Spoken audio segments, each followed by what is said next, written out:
Deixa eu dar o play aqui, porque a gente está gravando o áudio separado do vídeo. Evangelho de João, capítulo 3, versos 1 a 21. Diz o texto assim: Havia um fariseu chamado Nicodemos, uma autoridade entre os judeus.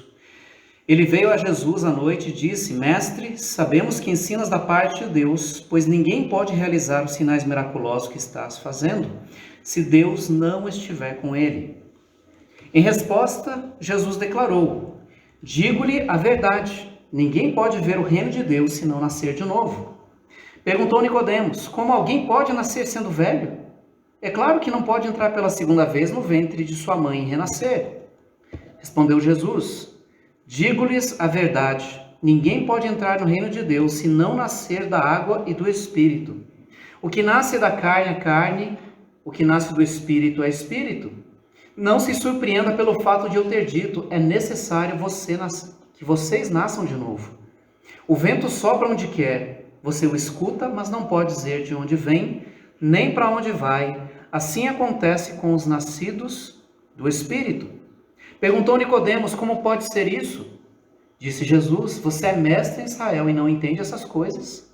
Asseguro-lhe que nós falamos do que conhecemos e testemunhamos do que vimos, mas mesmo assim vocês não aceitam o nosso testemunho. Eu lhes falei de coisas terrenas e vocês não creram. Como crerão se lhes falar de coisas celestiais? Ninguém jamais subiu ao céu a não ser aquele que veio do céu, o Filho do Homem. Da mesma maneira como Moisés levantou a serpente no deserto, assim também é necessário que o Filho do Homem seja levantado, para que todo que nele crer tenha a vida eterna. Porque Deus tanto amou o mundo que deu seu Filho unigênito, para que todo que nele crer não pereça, mas tenha a vida eterna. Pois Deus enviou o seu Filho ao mundo, não para condenar o mundo, mas para que este fosse salvo por meio dele. Quem nele crê não é condenado, mas quem não crê já está condenado, por não crer no nome do Filho unigênito de Deus. Este é o julgamento. A luz veio ao mundo, mas os homens amaram as trevas e não a luz, porque as suas obras eram más. Quem pratica o mal odeia a luz e não se aproxima da luz, temendo que suas obras sejam manifestas. Mas quem pratica a verdade vem para a luz, para que se veja claramente que suas obras são realizadas por intermédio de Deus. Vamos orar mais uma vez. Pai, muito obrigado pela tua palavra, porque ainda que sendo escrita há tanto tempo, ela possui o mesmo valor e pode ainda, ó Deus, salvar pessoas do nosso tempo. Obrigado, Pai, por esse tempo que nós temos, que o Senhor nos permite estar na tua casa nessa manhã. Que a tua palavra encontre habitação em nosso coração, que possa produzir fé, que possa produzir transformação. Abre a nossa compreensão, Senhor. Oramos em nome de Cristo. Amém. Nós temos conversado sobre essa série. Você tem sede de quê? Deixa eu só voltar ali. Não, para frente mesmo. Você tem sede de quê? E nós temos conversado sobre o que o nosso coração busca, o que o nosso coração anseia. Não é aquela coisa que você, não quero tanto. Não, é aquilo que realmente nos move a tomar decisões, aquilo que nos faz olhar numa direção e não desviar dele.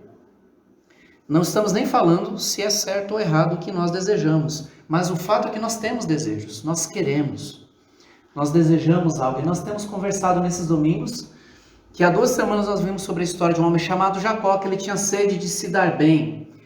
Ele cria piamente na lei de Gerson. Tire vantagem, né? Tenha vantagem em tudo. O coração dele se movia assim.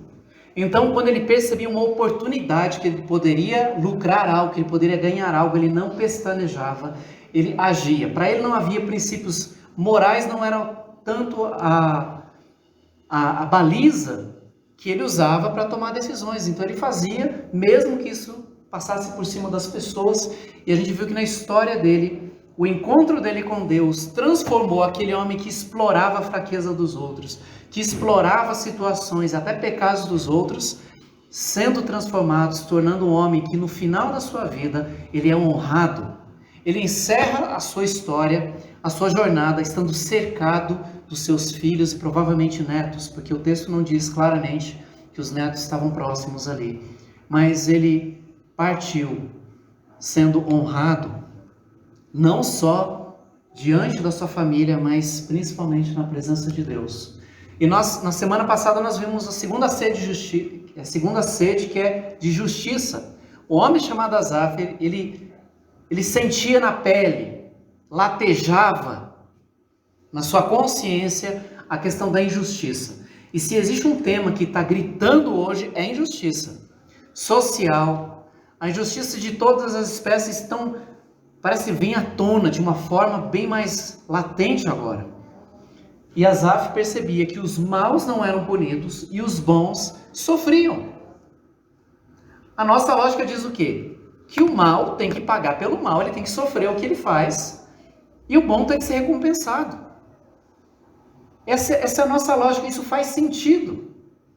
Agora o que não faz sentido é o contrário acontecer. É o que é o frágil, o indefeso ser oprimido e não haver quem o socorra, e o mal que oprime saindo bem.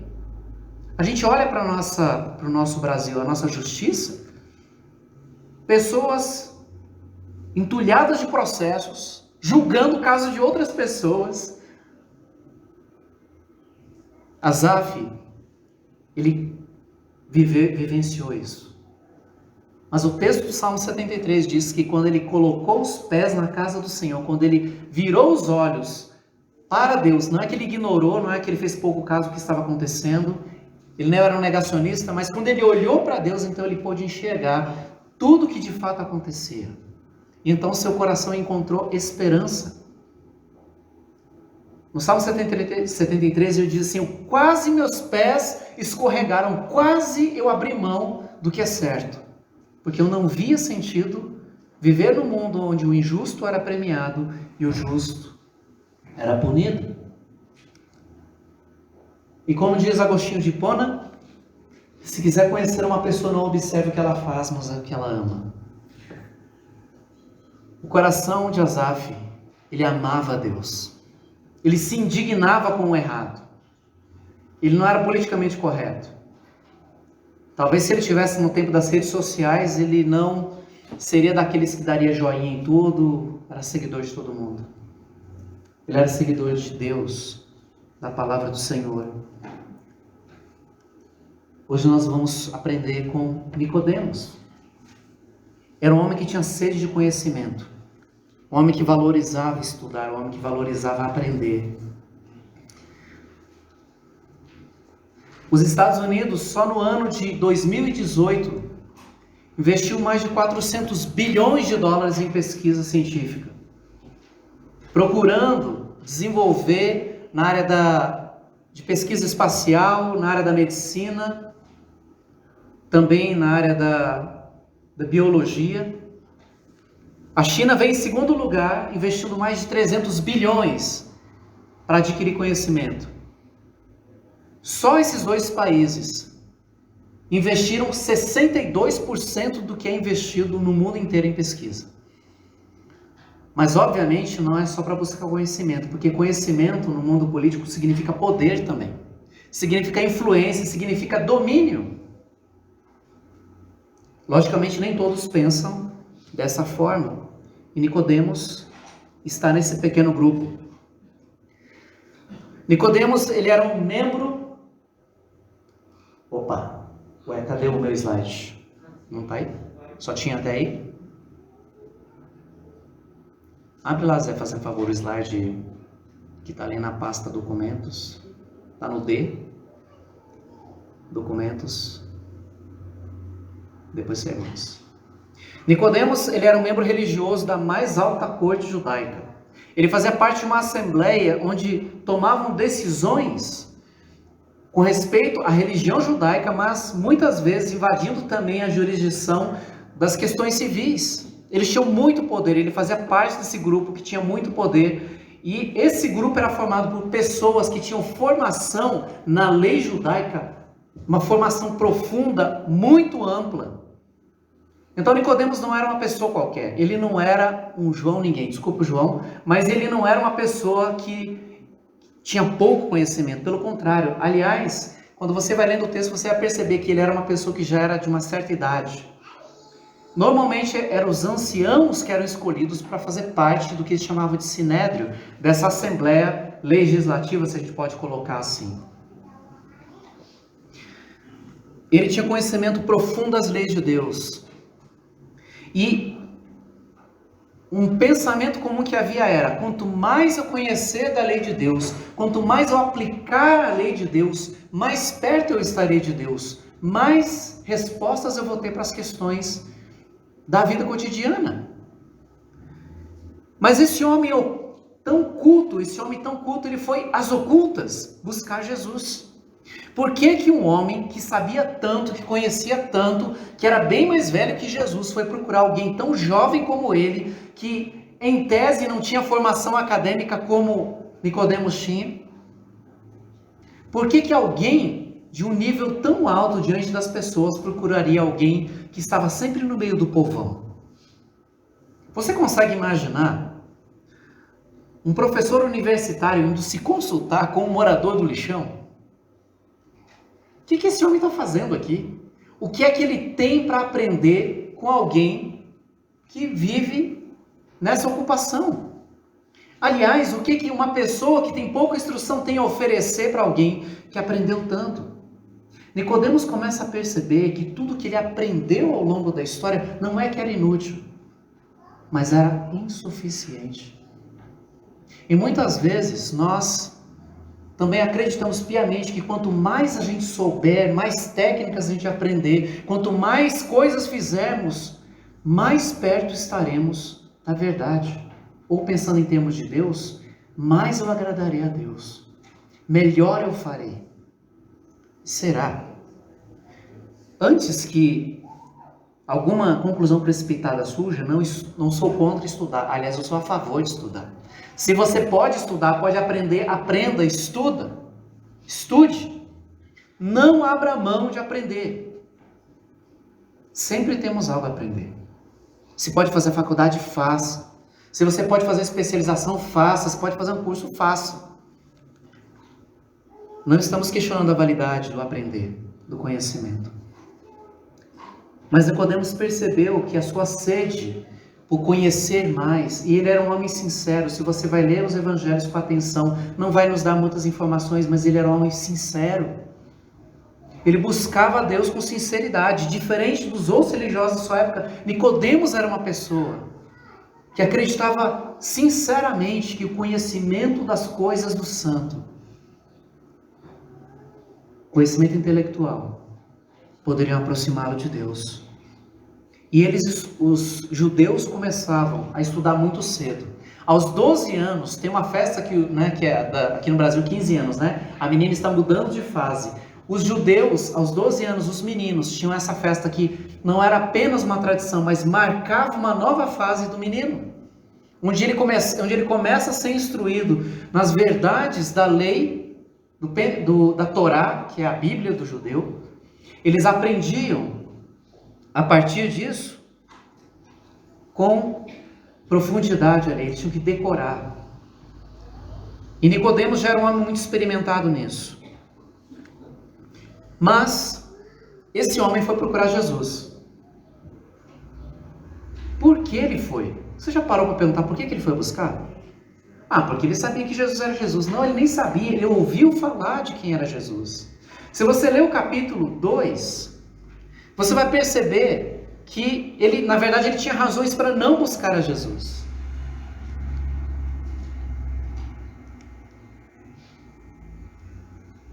Ele fala assim: Rabi, todos nós sabemos que Deus enviou o Senhor para nos ensinar. Seus sinais são prova de que Deus está com o Senhor. Por quê? Porque ele se dirige a Jesus e fala isso. Já a gente vai ver que nessa frase que ele fala tem muito sentido, tem muito significado que nos ensina. Duas polêmicas que Jesus estava envolvido. Primeiro, Capítulo 2, versos 13 a 16, a polêmica do templo. Era perto da festa de Páscoa. Jesus estava indo em direção ao templo, e no pátio do templo, onde era a área onde os não-judeus podiam estar presentes, eles estavam ali fazendo feira. Não era feira de rua. Eles estavam trocando moeda, vendendo animais, porque na festa da Páscoa havia momento de sacrifício. Só que eles não estavam ali para ajudar as pessoas, estavam ali para lucrar. Então Jesus, se você já assistiu o filme, Jesus ele pega e dá a chicotada, vira a mesa, derruba, expulsa todo mundo daquele espaço. E aí surgem os religiosos judeus que estavam concordando com aquela prática, usando do espaço que pertencia à adoração de Deus para lucro pessoal, e certamente eles estavam ganhando alguma coisa com isso. Eles falam assim: com que autoridade você faz isso? Quem é você? Quase que eles falaram: você sabe com quem você está falando? Quem é você para fazer isso? E então Jesus se envolve numa segunda polêmica. Primeiro foi de desfazer aquela feira que estava ali no templo. E a segunda é uma polêmica teológica. Jesus falou assim: vocês construíram esse templo aqui, mas ele vai cair, eu vou construir em 3 dias. Quando você segue a leitura do texto, capítulo 2, Jesus está falando de derrubar o prédio. Jesus está falando da ressurreição. E Jesus começou ali uma situação, um movimento que ninguém nunca havia desafiado as autoridades religiosas. E então, com essas duas situações, a polêmica do templo, do uso, expulsando as pessoas, depois enfrentando os religiosos judeus, Nicodemos não tinha razão para buscar. E por isso, por essa razão, ele vai à noite. Talvez com medo de ser identificado como alguém que estava dando apoio para Jesus. O polêmico. Nicodemos vai à noite. Mas na frase que ele usa, a forma como ele se aproxima de Jesus, fala muito sobre o coração dele. Sobre a perspectiva que ele tinha sobre Jesus. Em primeiro lugar,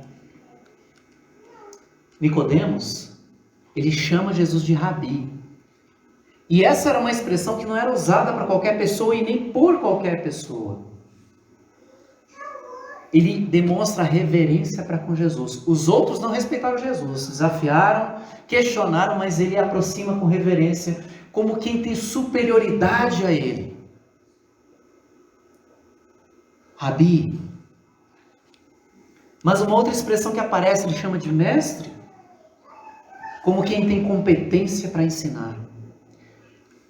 Só lembrando, Nicodemos era uma pessoa da alta corte, alguém capaz e habilitado para ensinar. Ele percebe alguém maior do que ele e fala: Rabi, mestre.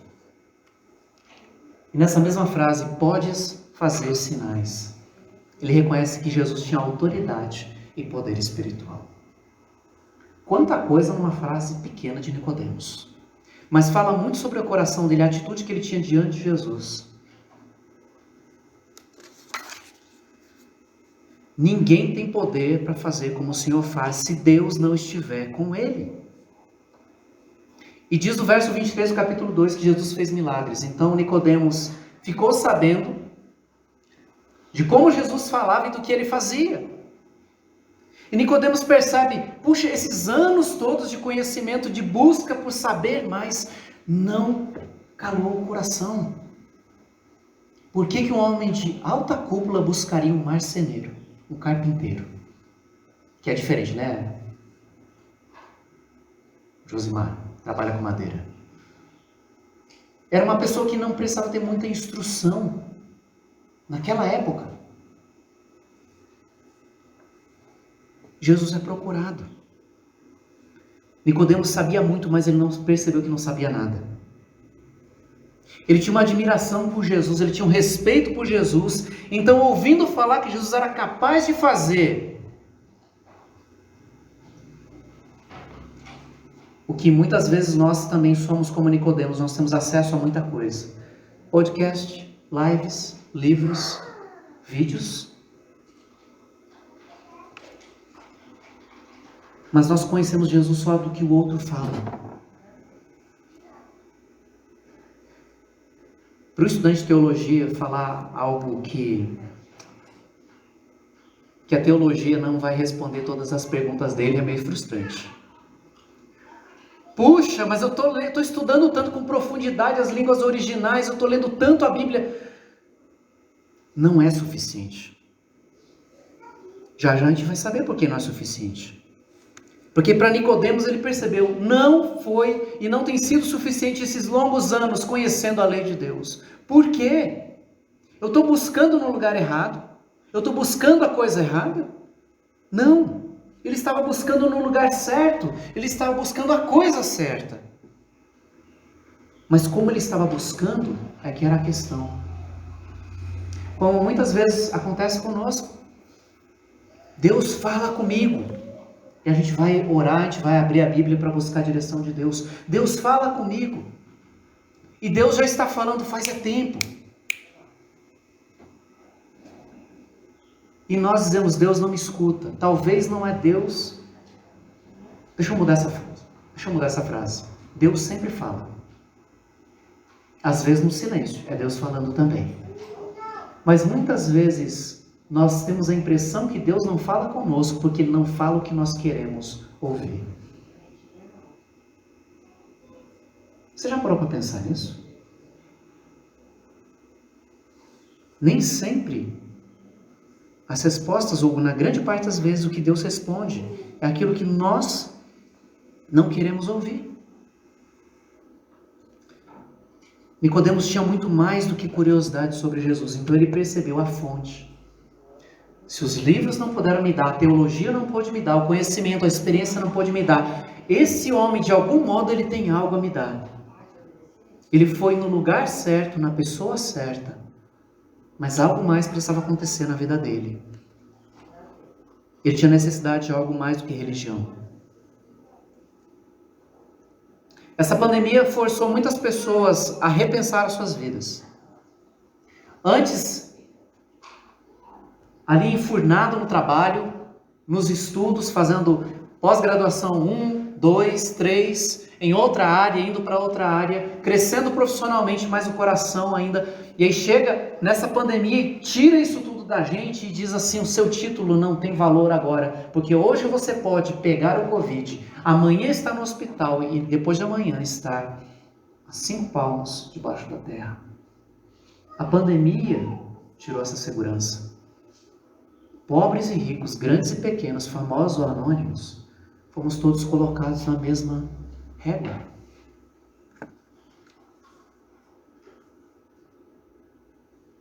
Nicodemos percebeu que ele precisava de algo mais. E Jesus tinha a oferecer. Em primeiro lugar, como Jesus tivesse falado, você quer algo? Você que chega me chamando de mestre, de rabi, a primeira coisa que você precisa ter é um novo coração. Não é mais informação, não é coisas novas para experimentar, você precisa ter um novo coração.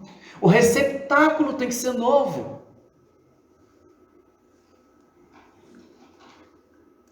Jesus falou algo espiritual.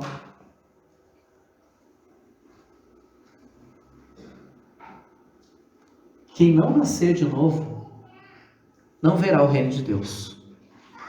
É engraçado que Jesus parece que ele responde, ou fala coisas que parecem desconexas do que as pessoas se aproximam dele para querer saber. Mas Jesus já sabia o que estava no coração de Nicodemos. Nicodemos chega assim, mestre, né? Parece que bajulação, né? Eu sei que o que tu fazes, ninguém pode fazer se Deus não estiver com ele. Jesus vai já, e já vai para os finalmente já. Que não nasceu de novo, não pode ver o reino dos céus. Isso é um bom indicativo de qual que era a angústia no coração de Nicodemos. Talvez ele tivesse, será que eu sou aceito por Deus? Será que se eu fechar os olhos hoje, eu estarei junto com Abraão? Quem não nascer de novo, não verá o reino de Deus. E como é que Nicodemos faz? Um homem tão intelectual, tão da razão, ele interpreta desse jeito. Como pode um homem velho nascer de novo? Perguntou Nicodemos. Acaso ele pode voltar ao ventre da mãe e nascer uma segunda vez? Jesus falando de uma realidade espiritual, de uma transformação interna, e Nicodemos pensando em nascer de novo da barriga da mãe. Como assim, Jesus? Isso não faz sentido. Nicodemos tinha um conhecimento intelectual das Escrituras. Ele sabia, ponto por ponto, das profecias sobre o Messias, sobre o reino. Mas aquilo estava só aqui. Era uma informação na mente de Nicodemos, como muitas vezes é na nossa. Não, eu sei que Deus é bom, eu sei que Deus responde oração, eu sei que Deus me ama, mas isso não desceu daqui para cá. Por isso, muitas vezes, sai no domingo da igreja, chega segunda-feira, Deus ficou lá na igreja. Não houve uma conexão entre a minha vida diária com o que Deus me falou. Um coração que não é novo, um coração que não é transformado, convertido, não é um coração remendado, melhorado, mas um novo coração. Quando não há um novo coração, é impossível entender as coisas espirituais. A mente com a qual nós nascemos, ela é limitada. Aliás, a mente é uma coisa incrível. A mente é uma coisa incrível. Ainda não conseguiram mapear todo o cérebro. Não conseguiram saber exatamente o alcance, a amplitude da capacidade do cérebro. Tem até uma discussão sobre quantos por cento a gente usa do cérebro. Mas ainda assim, com toda essa capacidade, com esse processador aí, mega ultra rápido, ele não é capaz de entender as coisas espirituais, porque não se discernem só com o intelecto. Além de limitado, o nosso entendimento é corrompido pelo pecado. Ele filtra tudo a partir da sua mente corrompida. Somente um coração convertido ao Senhor é capaz de acolher a palavra de Deus. Porque muitas coisas que Deus fala, que Deus orienta, que Deus alerta, não cabe na razão humana. Quando Jesus fala assim, se alguém te acertar o rosto de um lado, a face de um lado, ele fala o quê? Oferece a outra. Que lógica tem isso? Me bateu, eu vou dar duas. Aliás, vou garantir para que ele não me bata mais. Perdoe. Se o teu inimigo tiver fome, dele de comer. Se tiver sede, dele de beber. A lógica do reino de Deus, ela não cabe na nossa mente por uma razão que o apóstolo Paulo diz. A natureza humana, aquela com que nós nascemos, deseja fazer exatamente o oposto do que o Espírito quer. Da direção de Deus. E o Espírito nos impele na direção contrária àquela desejada pela natureza humana. Essas duas forças se confrontam o tempo todo, de modo que vocês não têm liberdade para pôr em prática o que intentam fazer. Por isso o apóstolo Paulo, ele vai dizer em Romanos, o bem que eu quero fazer, isso eu não faço. Mas o mal que eu não quero fazer, isso eu acabo fazendo. Existe um conflito no coração. Então Jesus tenta explicar de outro modo para Nicodemos. Ninguém pode entrar no reino de Deus sem nascer da água do Espírito. E aí Nicodemos, acho que depois daquela primeira resposta que Jesus deu para Nicodemos, ele já ficou calado, ele nem questionou. Jesus está falando da salvação, de entrar no reino dos céus. No primeiro ele fala ver o reino, ter discernimento, perceber. Aqui ele já está falando de entrar no reino. E dois agentes transformam a vida daquele que tem um encontro pessoal com Jesus Cristo. Ter um encontro com Jesus não é você ir num encontro marcado na igreja.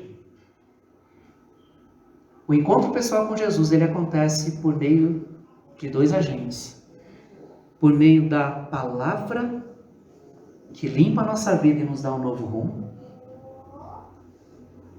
E também pelo Espírito que transforma esse coração. É impossível alguém conhecer a Cristo e continuar igualzinho. É impossível a gente conhecer a Deus e permanecer do jeito que a gente está. Não tem como. Não tem como. Nascer de novo é algo que somente Deus pode fazer. Isso é algo do Espírito de Deus, é a transformação que Deus faz. Não é o seu esforço em ser melhor, não é ser uma versão melhor de você mesmo.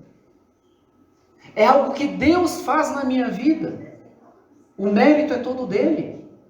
Você fala assim, então pastor, eu posso ficar de braço cruzado, isso não tem a ver com eu fazer decisões? Tem sim. Mas é porque Deus viabiliza fazer isso.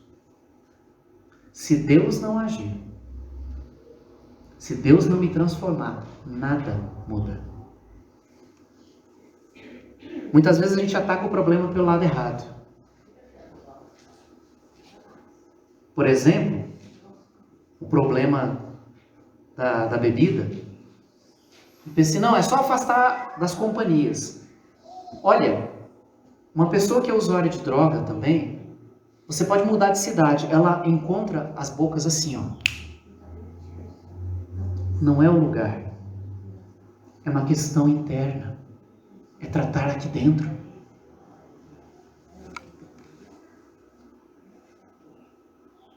Às vezes a gente fala, tesoura a Netflix do filho. Filho, você está vendo muito tempo demais na frente da televisão. Olha, não vai demorar para ele substituir a Netflix por outra coisa. Talvez ele não vá assistir Netflix porque você vai deixar de pagar, mas não vai tratar do coração dele. Nós tentamos tratar um problema usando um caminho que não soluciona. Foi isso que Nicodemos passou longos anos da vida dele. Ele mais conhecendo, mais subindo, só que quanto mais ele ia, mais ele percebia, está faltando alguma coisa. Ele precisava de um novo coração. Não é fruto de um esforço de ser bom ou melhor. Não tem a ver com conhecer mais, eu vou ler mais a Bíblia, eu estou lutando contra o pecado, então eu vou ler a Bíblia. Leia mesmo. Encha sua mente de coisas que são úteis. Mas se o seu coração não for transformado, não vai mudar.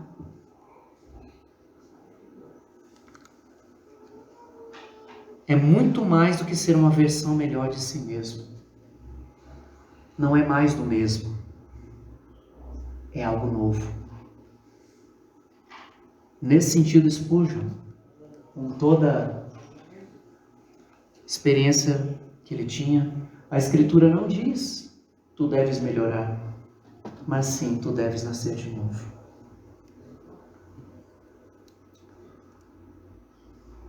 Nascer de novo, conversão do coração. Não é converter-se a uma religião, não é converter-se a um novo guru, mas deixar que Deus faça isso na vida. Você quer ajudar alguém a sair do buraco que ela está? Apresente Cristo a ela. Lógico, você vai ter, às vezes, a precisar de medicação, de terapia, de uma série de coisas. Mas o que ela precisa de fato é ter um novo coração. Nós, pais, nos equivocamos achando que se o filho crescer na igreja ouvindo a palavra, então ele vai ser crente. Não necessariamente. E novamente, quando eu estou falando crente, gente, não é aquele rótulo de religioso do cara chato com a Bíblia debaixo do braço. Mas aquele que é de fato crente em Cristo. Que a vida dele a semana inteira é conectada com o Senhor. Não numa prática religiosa, mas na consciência da relação dele com Deus. Filhos podem crescer na igreja, mas eles precisam ter um encontro pessoal com Jesus Cristo. E nós, pais, feliz e infelizmente, porque a gente gostaria que, conduzi-los para que eles tomassem uma decisão, direção certa, mas felizmente não está no nosso poder. Por isso nós oramos, devemos orar por eles todos os dias. para que eles não apenas decorem a Bíblia, Senhor é meu pastor, nada me faltará, mas na vida diária deles, se o coração deles não for novo, essa verdade não vai descer para o coração, e eles não vão deixar que Deus seja pastor na vida deles.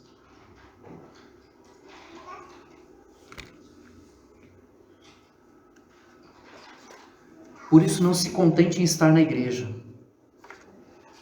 Apenas estar na igreja. Não se contente em apenas saber mais sobre Jesus e sobre sua vontade. Em postar ali no seu Instagram, né, no seu Facebook, no seu story do WhatsApp.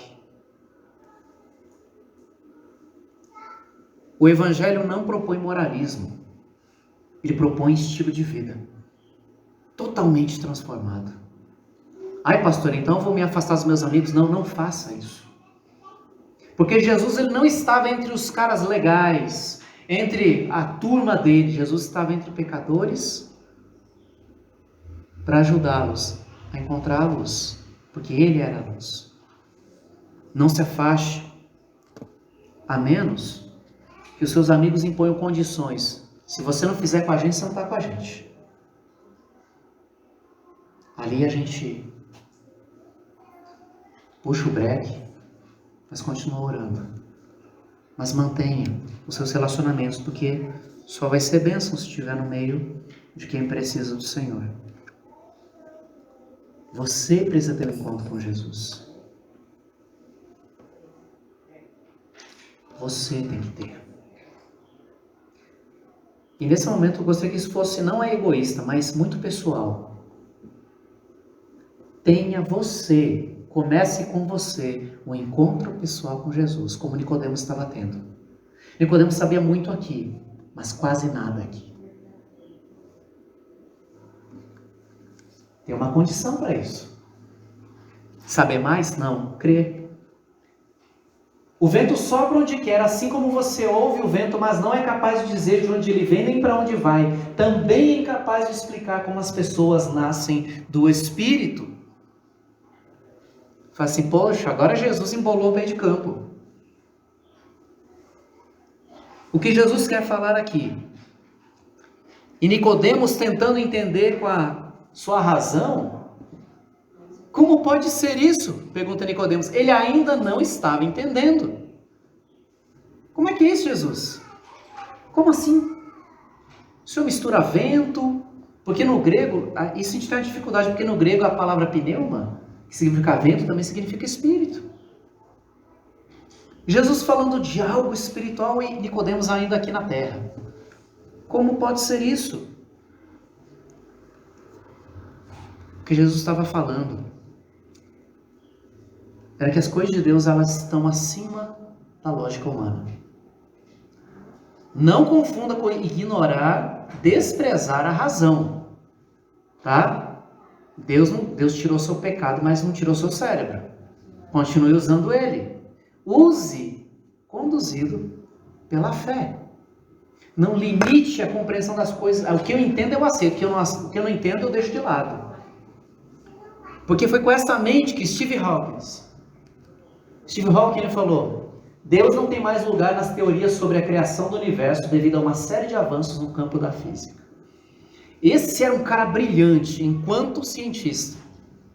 Dizem alguns que ele o cara assim que foi até mais do que Albert Einstein. Um físico. Cara bom. Mas na sua mente limitada, na sua razão, Deus não tem mais lugar nas teorias sobre a criação do universo.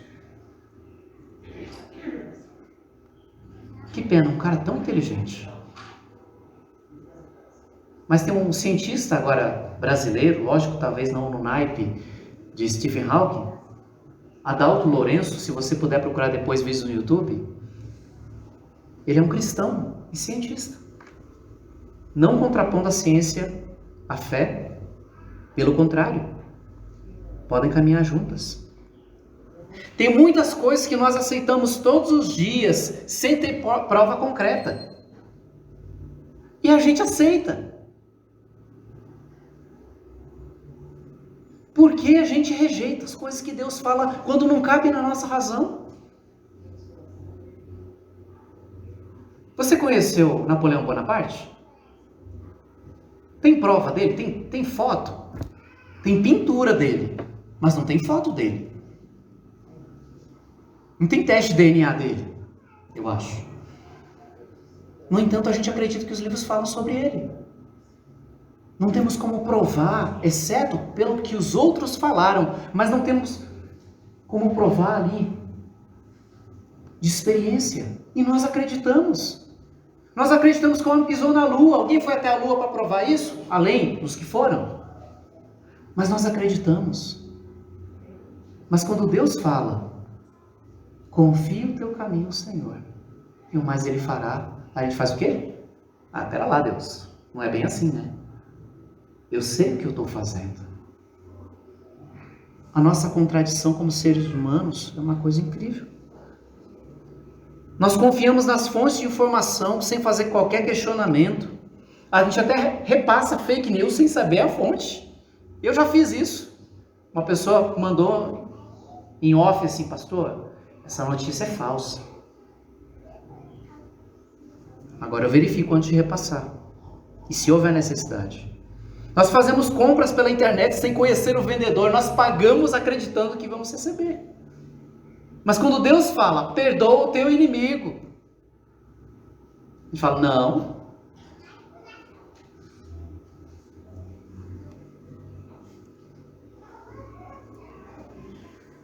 Alguns talvez não digam com essas palavras, mas a atitude para com Deus, as suas escolhas, a sua postura revela. Eu creio em Deus, eu sei que Ele é amor, eu acredito em Jesus, eu sei que Ele me ama, mas me recuso a aceitar este livro ultrapassado. Confio em Jesus. Só não gosto da igreja. Confio em Jesus, mas a Bíblia tem que ser atualizada.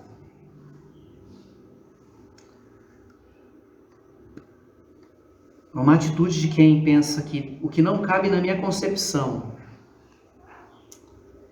eu não posso aceitar. Por isso é fé.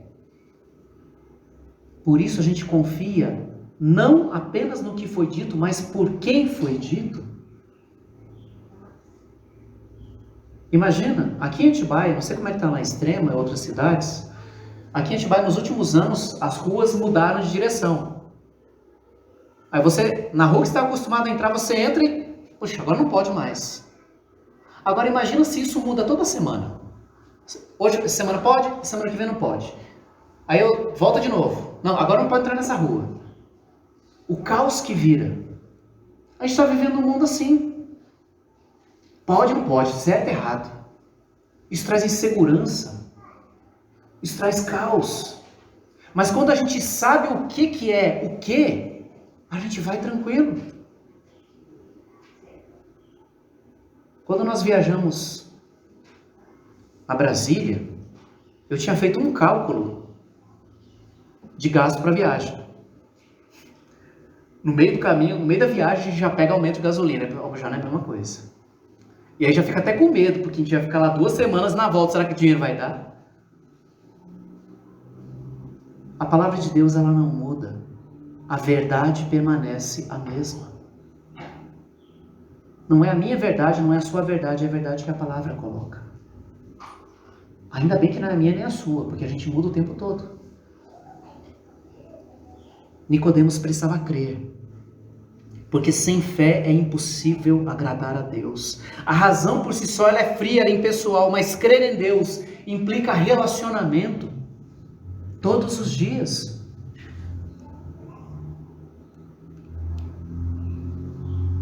Não é você ser simpático um dia e no outro dia você fecha a cara. É estranho lidar com gente assim, né? Hoje estou conversando amistoso e amanhã já não quer nem olhar a sua cara. A razão faz isso. Mas a fé implica em relacionamento com Deus. E não existe relacionamento sem confiança.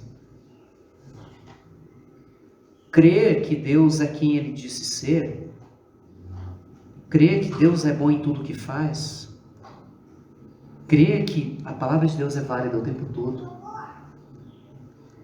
é essencial para a gente viver uma vida que o nosso coração vai encontrar descanso. Porque senão a gente vai olhar para as injustiças do mundo e vai dizer o sistema está errado, as pessoas estão erradas, e aí a gente vai começando a eliminar todos. E é o que ensino isso nas escolas. O problema é o ser humano. Daqui a pouco estão jogando aquela ideia de Thanos, né, lá dos Vingadores. Não, o único jeito de resolver o problema do planeta é eliminar 1/3 das pessoas. Uma solução racional, porém imoral. Confiar em Deus, crer. Nicodemos precisava ter um novo coração, e para isso ele precisava crer. E por fim, ele precisava ter uma decisão. Essa altura do campeonato, Nicodemos já estava vendo que toda a história dele estava sendo desconstruída. Puxa, então tudo que eu fiz até agora não teve sentido? Todo o conceito de espiritualidade, de ser aceito por Deus. Aliás, para o judeu, essa questão de ser amado por Deus não é como nós ocidentais entendemos. Nós sentimentalizamos o amor de Deus. Ai, Deus me ama, oh Jesus, como eu te amo. Naquele nível sentimental. Mas para o judeu era no nível prático. Por isso, quando Jesus fala assim, se vocês me amam, guardarão os meus mandamentos.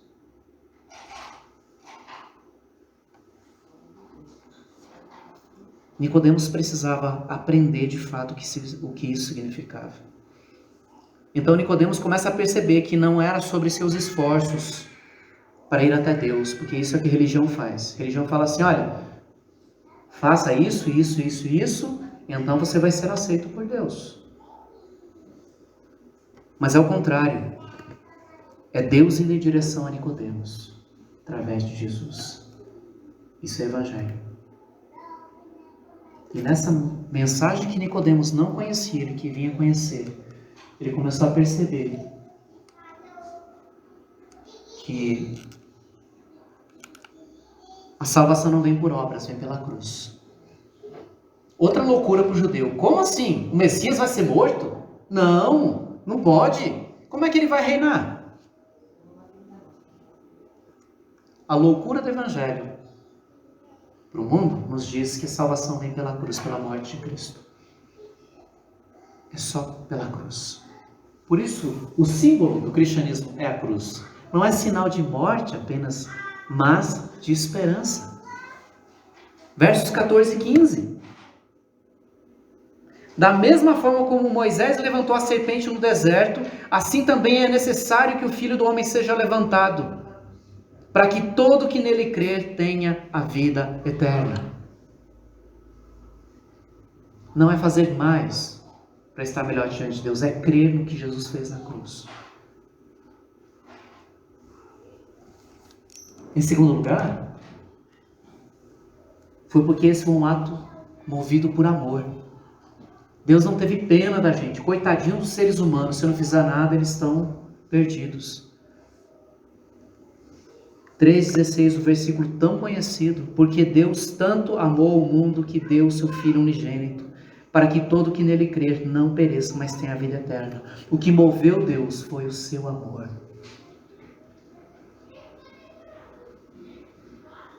O amor de Deus. Não a lei, mas o amor. Em terceiro lugar, foi um ato de graça. Verso 17. Pois Deus enviou seu Filho ao mundo, não para condenar o mundo, mas para que este fosse salvo por ele. Jesus não veio para ser um cara legal, como diz Timothy Keller. Você não crucifica caras legais. Você crucifica ameaças. Jesus era a ameaça para o sistema religioso da época. Jesus não veio para ser um cara legal. Ele veio para salvar. Ele não veio só para ser um exemplo, ele veio para te salvar do teu pecado, do meu pecado. Ele não veio para consertar o sistema político do Brasil, ele veio para implantar o dele, que é justo. Em quarto lugar, o Evangelho também diz respeito à aplicação de justiça. Quem nele crer não é condenado, mas quem não crê já está condenado, por não crer no nome do Filho unigênito de Deus. Este é o julgamento, a luz veio ao mundo, mas os homens amaram as trevas e não a luz, porque suas obras eram más. O Evangelho também traz justiça. Ah, mas onde é que está o Deus de amor? Quem disse que amor se contrapõe à justiça? Quem disse que uma mãe e um pai que amam seu filho não vá corrigi-lo quando ele está errado? Isso é a mentalidade moderna. Onde o amor tolera tudo, onde o amor aceita tudo, onde o amor não confronta nada. Mas quem ama não aceita tudo. Aliás, Mário Sérgio Cortella, que eu não sei se ele tem alguma confissão de fé, numa das entrevistas dele, ele fala assim: o amor não aceita tudo. Ele não pode aceitar tudo. Ele se nega a aceitar tudo. Porque aceitar tudo não é amor, é omissão. E o amor de Deus também, ele é justo, ele é longânimo, ele dá oportunidades, mas ele é justo. Quem nele crê não é condenado, mas quem não crê já está condenado. Não é será condenado, já está. Nós nascemos caminhando cada vez para longe de Deus. Mas quando nós confiamos em Cristo como aquele único que pode nos dar razão de vida, que pode limpar o nosso pecado, que pode nos aproximar de Deus, que nos pode dar salvação, então a gente muda de direção. Já não estamos mais caminhando para a condenação, mas agora para a salvação. E por último, o Evangelho revela o nosso coração. Quem pratica o mal odeia a luz e não se aproxima da luz, temendo que as suas obras sejam manifestas. Mas quem pratica a verdade vem para a luz, para que se veja claramente que suas obras são realizadas por intermédio de Deus.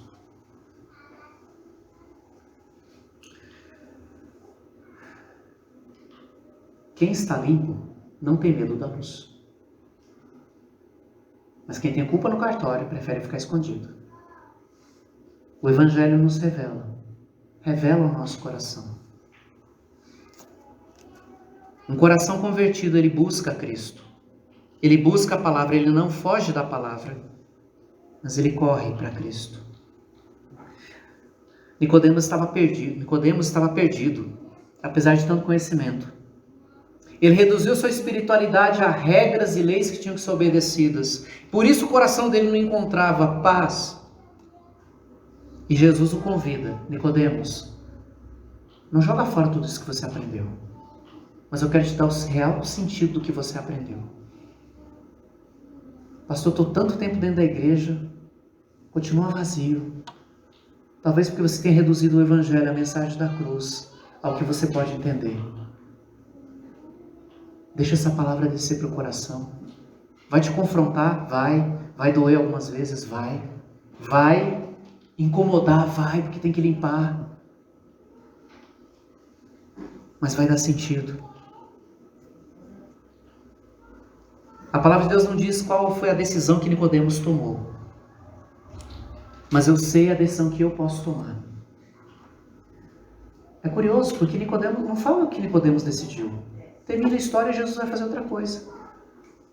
Talvez o evangelista João tenha deixado essas reticências para que a gente coloque ali qual foi a nossa decisão com respeito a Jesus Cristo. Se vamos levar a vida religiosa superficial, intelectualizada, racionalizada, ou se Jesus vai fazer parte da minha vida. Ele vai, como nós lemos no Salmo, ser o meu pastor, o que me alimenta, o que me dirige, o que cuida de mim, o que está comigo na Campina Verde como no Vale da Morte. Quem é Jesus para você? Quem é Jesus para você? Há quanto tempo você está ouvindo sobre Jesus? Se você fechar os olhos hoje, como disse Ricardo Agreste, se a cortina baixar hoje na sua história, onde você estará? para onde você vai? O seu coração já pertence a Jesus? Se já, confie nele, na palavra e na voz dele. Ou seu coração pertence a você mesmo? De quem é o teu coração? É você quem toma as decisões na sua vida conforme o seu entender? É a sua vontade que se sobressai? Ou é a vontade do Senhor? Ah, pastor, mas é porque você não passa pelo que eu passo. Eu também passo por outras coisas. Talvez não as mesmas. Mas dá vontade de fazer muita coisa. Isso Deus não tirou da gente. Vontade de fazer um monte de coisa a gente tem. A questão é, a qual voz daremos atenção? Se o seu coração pertence a você mesmo, eu faço o convite. Deposite sua confiança e esperança em Jesus Cristo, somente. Porque a tua profissão, uma hora ou outra, vai te trair. A tua razão vai te trair. Os amigos vão falhar. Só Cristo permanece. A quem pertence o seu coração? Vamos orar. Pai, eu quero te agradecer. Nós temos uma tradição religiosa, nós lemos a Bíblia, nós participamos da ceia, nós cantamos músicas de igreja, nós temos amigos cristãos, nós já lemos livros cristãos, nós conhecemos pessoas que andam com o Senhor. Mas, Pai, que a gente não seja mero espectador, aplaudindo o que o Senhor está fazendo, quando o Senhor nos convida para sair da plateia, para o palco, para atuar, para obedecer, para ser alguém que tem um relacionamento com o Senhor todos os dias, de segunda a segunda. De ter o Senhor no centro das nossas decisões, do casamento, da criação de filhos, dos negócios. Pai, nós não queremos ficar como Nicodemos, que passou longos anos aprendendo do Senhor, mas sem aprender nada. Ajude-nos, Pai, a caminhar perto de Ti. Te agradecemos por essa manhã, Senhor Deus. E se há corações, Senhor Deus, que aqui hoje ainda pertencem a eles mesmos, Pai, que possa dar esse passo de fé na direção do Senhor. Eu oro em nome de Cristo. Amém.